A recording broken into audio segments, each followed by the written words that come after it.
and welcome to the Ski Club Snowcast. As you can see, we're here on location at GJ's pub in Wandsworth to celebrate the season with our ski club members and leaders. We've been talking to them about some of their winter highlights. Skiing for the first time in Spain, in Sierra Nevada, which was extremely good, very close to where I live.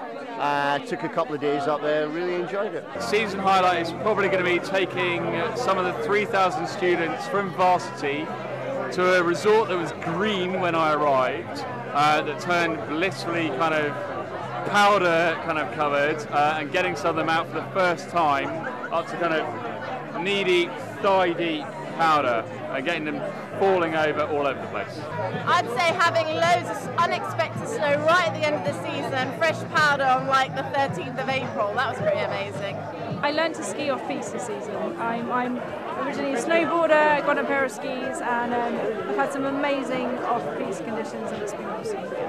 I didn't think I was going to go skiing this year because everywhere looked so poor, particularly in the Alps. And then suddenly the Tuesday before the leading started in Val d'Isère, it just started chucking it down. So I did a late booking and had a week of just, skiing basically off-piste and on-piste runs, for the whole week. Went to Breckenridge and I did my first off-piste.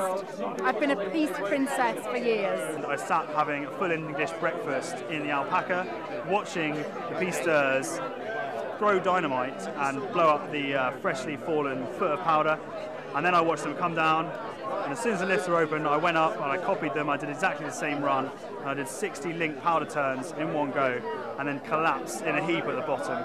That was my best run of this season. I see some brilliant powder this season and I enjoyed dancing on the tables in my snow boots. Skiing with Alex as a leader, which is really good. This book roll, this is my season highlight. Skiing in Verbier with a bunch of my best buddies, massive deep powder day, hiked a lot, skied some big lines, jumped off some massive cliffs, threw some backflips, and it's pretty amazing. 2012 was good. Well, everybody's having a brilliant time and the hog roast is pretty good too. Now we're in between seasons at the moment as the Northern Hemisphere starts to revert to the summer glacier mode and the Southern Hemisphere prepares for the winter ahead. Here's our roundup of the latest snow conditions from around the world. While our featured Southern Hemisphere resorts are yet to open for their winter seasons, the temperatures are dropping and the snow is starting to settle. They say in New Zealand that snow in May melts away, but cooler temperatures have allowed for snowmaking to begin in Mount Hutt and Coronet Peak to supplement the natural snowfall. And further north at Ruapehu ski areas, there's also been some wintry weather. Ski areas in Australia and South America have seen some snowfall, and most Southern Hemisphere resorts will be preparing for opening towards the end of June.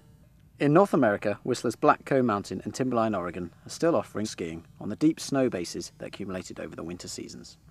Closer to home, the Alps have not seen the end of winter just yet, with 60 centimetres fresh snow reported at Austria's Stubai Glacier on May 17th. Zermatt in Switzerland and Pristina in Italy are both still open for snow sports, though terrain is now restricted to glacial areas. Additional glacier skiing will be possible in the Alps from June onwards as a number of resorts ramp up their summer operations. But where's the report on Scotland, I hear you cry? Don't worry, we're saving the best bit till last. Before we tell you how the snow's been in the Highlands, we're looking forward to another ski club event there next month. The Big Spring Clean will return for the 5th year running, aimed at getting visitors to help clear up Scottish resorts after the winter season. This year we're working with Scott and Alpine Bikes. As well as the clean-up, you'll also have the chance to test out mountain bikes. Well, I think it's a great idea to clear some of the rubbish off. It feels good, It feels like you're helping clean up the mountain. It helps the environment. It also helps the look of Scottish hills. People who go walking within the Scottish hills don't really want to see any debris. But we do try and keep it to a minimum. The ski club coming to do that fairly makes it a big difference to help it look the part for tourists and for everyone else who wants to visit the area. The first 10 people to arrive at Cairngorm can also enjoy a guided tour whilst doing their bit for the environment. For more information, check out skiclub.co.uk. But the event does kind of hinge on the snow actually melting up in Scotland. In what was initially a disappointing season, Scotland's received an incredible late season boost at the end of April and the start of this month. So we'll leave you here from London with a taste of what it's been like north of the border. Enjoy! Bye!